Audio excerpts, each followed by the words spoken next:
Okay, so now we're going to talk about informed consent.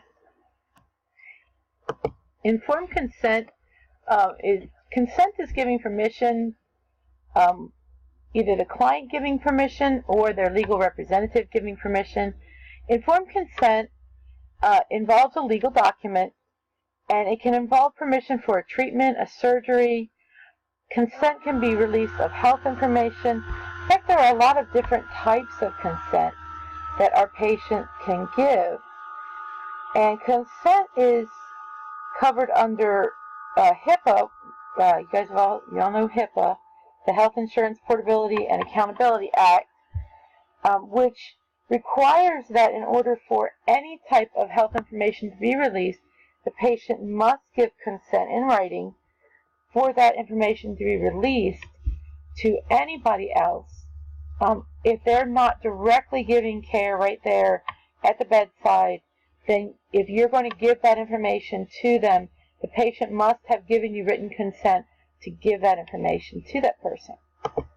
Now, informed consent, and if you want to look at box 3-5, there are a lot of different types of consents: admission agreements, operative consent, consents to receive blood, research consent, consents to release information, which we were just talking about, and other things like to perform autopsies, organ donations, and things like that people give consents to. When we talk about informed consent, remember that informed consent has to be voluntary and informed. Informed means that the patient has to understand and be told, in the terms that they can understand, the risks and benefits of the proposed treatment or procedure, the possible consequences of not having the procedure done, and the name of the healthcare professional who will perform the procedure, and that the responsibility to make sure that patient understands that procedure lies on the surgeon, the physician who is performing that procedure. If the patient has any questions, they should be satisfactorily answered before the patient signs the consent. It's important to determine that proper consent has been obtained both legally and ethically before that procedure is performed. Failure to obtain a valid informed consent may lead to charges of assault and battery or invasion of privacy on the part of the healthcare providers. Technically, you should obtain a verbal consent before any nursing procedure or treatment is done. Before you touch any person, you should obtain verbal consent by asking, is it all right if I touch you? Is it all right if I pull your gown down? Is it all right if I open your gown so I can put my stethoscope on your chest? You should always do that before you do any procedure. Now, some other types of informed consent, as I was just saying: admission agreements, operative consent, consent to receive blood, research consent, autopsies, organ donation. If we're going to photograph things like wounds, surgery sites, you have to have written consent to do so. Even for disposal of body parts during a surgery, we have to have that person sign stating that they give us permission to dispose of their body parts. So those are all types of consent that we have to make sure we have. And those are all defined in box 3-5, types of consent, in your book. Now, informed consent, the physician, surgeon, or qualified medical person who performs the procedure is responsible for explaining that procedure, the risks, the benefits, and possible alternative options to that patient. Now, if you are the nurse getting ready to take that person to that procedure or surgery, and the patient says, I really don't understand why they're doing this, it didn't make any sense to me, you need to notify that physician, surgeon, or medical personnel so that they can come back and explain it to them before the procedure. Now, a person who is over 18 and competent must sign for themselves for treatment. Even if their parent is there with them and says, well, they're my child, if they are over 18 and legally able to sign for themselves, they are supposed to do so. Now, if a person is competent, which means legally fit they are considered mentally and emotionally an adult and able to make their own decisions, they are supposed to sign their own informed consent. Now, if the person is considered incompetent, that could mean they're unconscious or under the influence of mind-altering drugs, which could include alcohol or prescription drugs or medications that we might give them in an IV, then that person can no longer sign an informed consent, and their next of kin, whoever that is, would have to be the person to sign for them. So we have to make sure that before we give them anything in that IV, we have had all of our documents signed and everything is in order before we allow anything to be given. Mentally incompetent, a person who has maybe chronic dementia or mentally deficient, now that has to be determined by a court, or the person has to have signed the papers themselves saying, hey, look, I realize that I've got dementia and there are times when I'm not mentally competent, so I'm signing this, giving somebody else my power of attorney.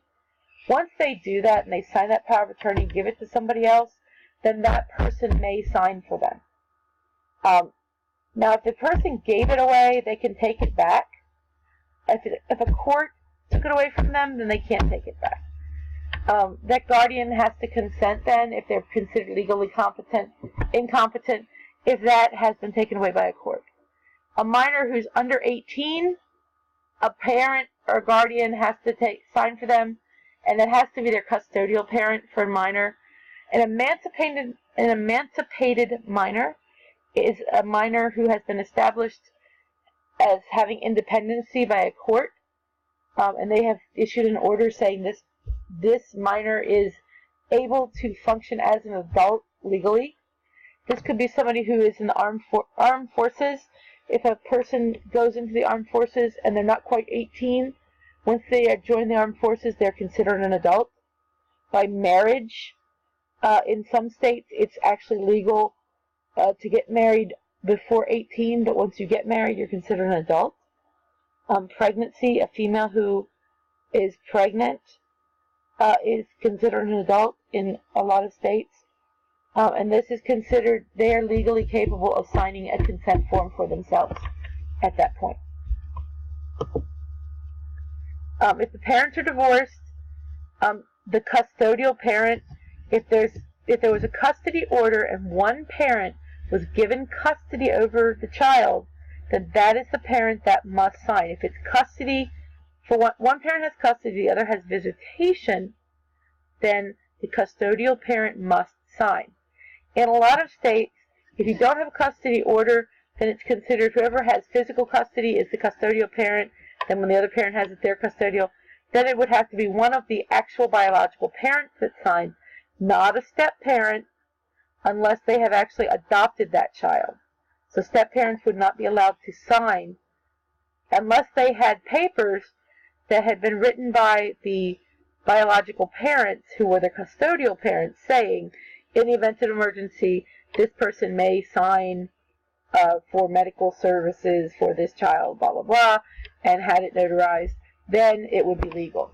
But otherwise, they cannot give consent for medical treatment. Implied consent. When a person is in a life-threatening emergency, they're unconscious, they've been in a car accident, they're bleeding, and consent can't be given by the person, and it cannot be obtained from, that should be from, not form, the patient or the family. We assume that they would want us to save their life.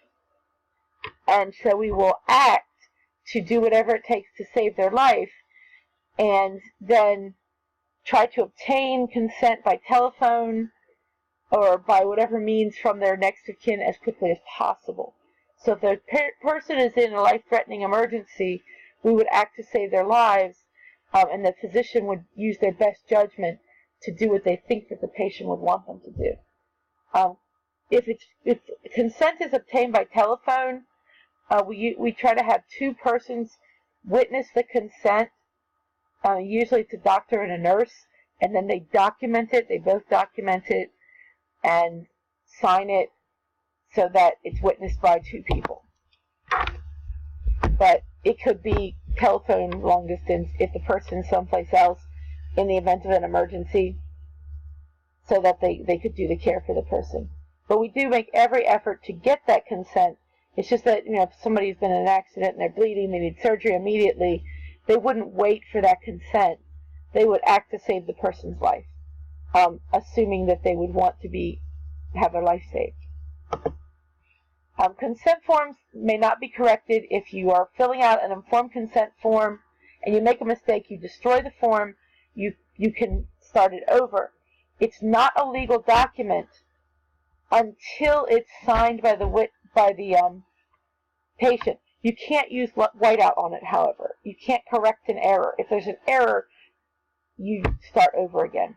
And then once the form is signed, it's now a legal document. You can't correct it at that point. You put it in the chart and it's done. Usually the nurse is a witness. What you're witnessing as the nurse is not just that signature. The nurse has to hear the conversation between the physician and the patient, and you have to know that that patient understood what they were told and understands what the procedure is, what the alternatives are, what the risks are, and what the benefits are. If you know that patient understands this, then you can sign as the witness stating that that patient has made an informed consent. And that's what you are witnessing. Now, confidentiality and information security, very important to us, because it's really important that we maintain patients' confidentiality. Confidentiality has to do with privacy.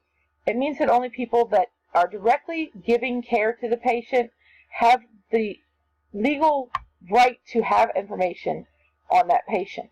You can't just go and say, oh, that's an interesting patient, let me read that. You have to be caring for that patient. The physical medical chart is the property of the hospital. It's a legal requirement that hospitals maintain charts on all of their patients, and all medical facilities have to do that.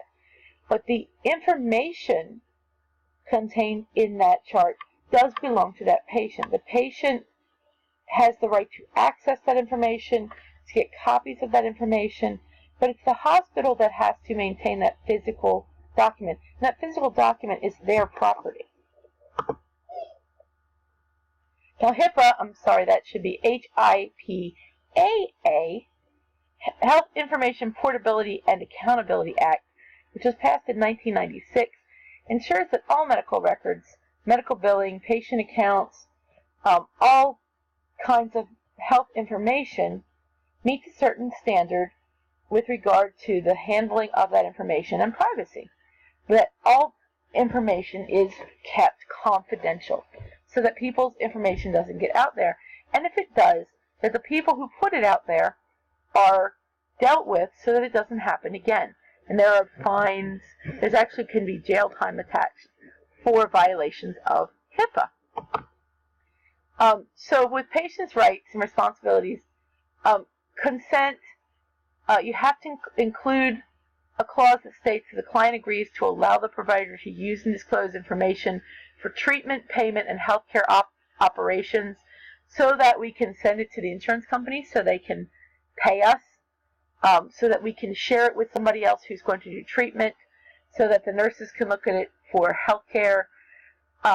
We also have to give notice to the client how the information is protected. We have to tell them how we protect our information, what information we protect. Access, the patient has the right to inspect and receive a copy of his or her medical record. However, they don't get to just sit with the chart. Generally, they go to medical records and they sit with somebody from medical records, because the patient doesn't have a right to change our documentation either. It's a legal document. They can add comment, they can add in their own statements, but they don't have any more right than we do to change the documentation. What is there, and they don't have the right to change it either. Amendment, they have the right to amend it and put in their own statements for the purposes of accuracy. But just like us, even if we made a mistake, they do not have the right to remove anything. They can have it amended, but they cannot remove it. Accounting for disclosures. Providers are held accountable for how information is handled, who it's given out to. And then the patient can request that we do not give it to certain people. They can say, I don't want it to go to this person. I don't want you to tell anybody this. And they can restrict their information to a very select number of people. Now, the release of information to anyone other than those directly caring for that patient is considered breach of confidentiality. If you're talking in the elevators, you're telling people in the community, oh, you know that lady that lives up the street? I saw her record in the hospital, and that is a breach of confidentiality. And if people find that out, that could lead to a fine, it could lead to censure or loss of license. So that is a breach of HIPAA. Generally, outside of the nurse's scope of practice, it's outside of the nurse's scope of practice to provide patients information to anyone like the police, media, or even visitors. Generally, there is one next of kin with family if a patient is not able to communicate to their family members themselves, and that would be the only person we would share information with. Other than that, visitors need to talk to that person. Discussing medical conditions should be left to physicians. We should not be giving family members any information. And police or media should be talking to the doctors, not us. We shouldn't be giving information about any clinical conditions to anyone, because that's out of our scope of practice. Now, the only exceptions, really, there's a couple. One is if we suspect abuse in children or in the elderly. Now, we do not report abuse in a person who is able to make their own decisions. If somebody's being abused and they're an adult, that's their responsibility to report that or not as they see fit. But if it's a child or an elderly person, then you would be responsible to report that. Public health hazards like tuberculosis, HIV, and now, of course, our new virus that's come about, the Zika virus, that would be a new one that we have to report. Gunshot wounds, we have to report to the public authorities. So those are things we have to report. They're required by law. Those are some exceptions. There is an exception in psychiatric nursing where if a person is threatening, oh, I'm going to go, when I get out of here, I'm going to go, I have a gun hidden and some bullets, I'm going to shoot the president. We would have to report that because that's a person that would have to be watched if they really are serious because they're threatening to kill somebody else. They might be saying, I'm going to go kill my ex-wife and her new husband. And we would have to report that as well and warn those people that this person is making statements against them so that they could be warned about the potential for danger. And that's called duty to warn. And that is one of the exceptions to confidentiality, that we could actually say something about that. So that's going to be it for this screencast. Now we will continue on with ethical practices on Wednesday. Now what I want you all to do is I want you to do a little search on the internet and see what you can find about patients' rights. Since we've been talking about patients' rights, I want you to look on the internet and see if you can find an article or news story that talks about patients' rights. There's been a lot in the news about the Affordable Health Care Act and patients' rights.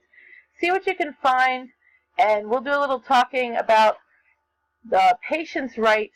And we're going to talk about ethical practices, so see if you can find some patients' rights issues, because patients' rights has a lot to do with ethical practices in healthcare. Now, there's also going to be your vocabulary quiz, plus another quiz on Moodle. So I want you guys to do those quizzes, and I will see you on Wednesday. Have a great day.